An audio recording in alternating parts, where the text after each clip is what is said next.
Good morning and welcome back to ClearPath Retirement Radio. My name is Mitch Davies. I'm your host as always.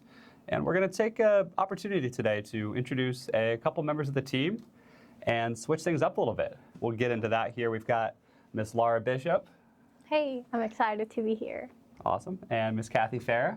Hello. Beautiful. So before we introduce them and get into a discussion, we're going to keep one thing the same, and that's going to be the market minute. As always, we're going to take a few minutes. We'll bump it to the front here, take a few minutes to just talk about where the market's at, and then we're going to open up discussion and kind of do some questions and just have a conversation and get to know a little bit more about the team and who we are and what we're trying to do here. As far as the market minute goes, we're going to keep it as always. We're going to talk about where we're at today, the main things we're watching as far as the next few months go, and what our biggest takeaway is. But markets are doing well. If you've been paying attention, we've been talking about it for the last 2 months. We've seen a crazy March into April, into the beginning of April, with all this stuff overseas. And we've since regained all that red, and we're back into all-time high territory. We hit all-time highs yesterday. We're hitting all-time highs today. We continue to break through as we are now on the brink of what could be a peace deal. We've seen the term ceasefire get thrown around a lot, right? And now we're finally at a point where they're actually saying peace deal. So this is the strongest confirmation that we've had, or strongest indicator at all that we're actually towards the end.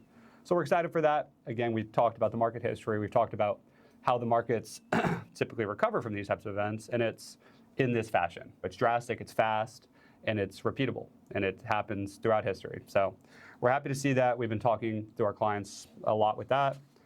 As far as economic data, we were waiting patiently for GDP and PCE last week. At the end of last week, GDP came in at about 2%, which isn't great. Again, we're trying to hit that 3% number, but it's a little higher than last year's Q4, which was good. PCE, which is, think of like producer inflation essentially, was up to 3.5% over March. Again, a little higher than we want to see, but not terrible. Other key things, we had Jerome Powell's meeting last week. That was his final one. We discussed that. Kevin Warsh will step in, and we talked a bit about that, kind of tapering our expectations that, again, this is a board of people. It's a board of decision makers. It's not one chairman that decides this. So we don't expect any sweeping policy changes once the new chairman steps in.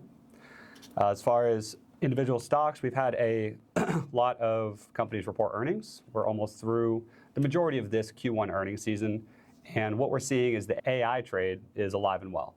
We're seeing these companies report record numbers again, and this is what we've seen as people talk about AI fears and, are we in a bubble or what's going on?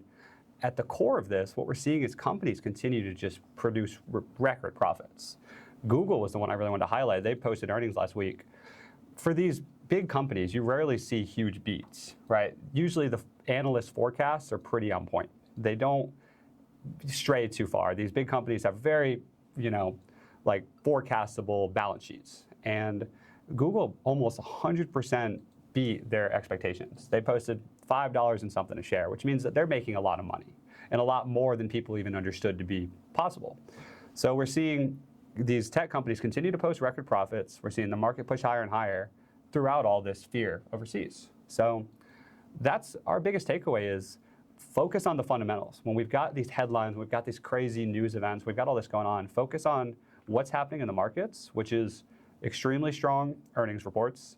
Companies continue to make a lot of money, and inflation, GDP numbers getting closer to what we want to see. So those are the big takeaways for today, guys. That's a market minute.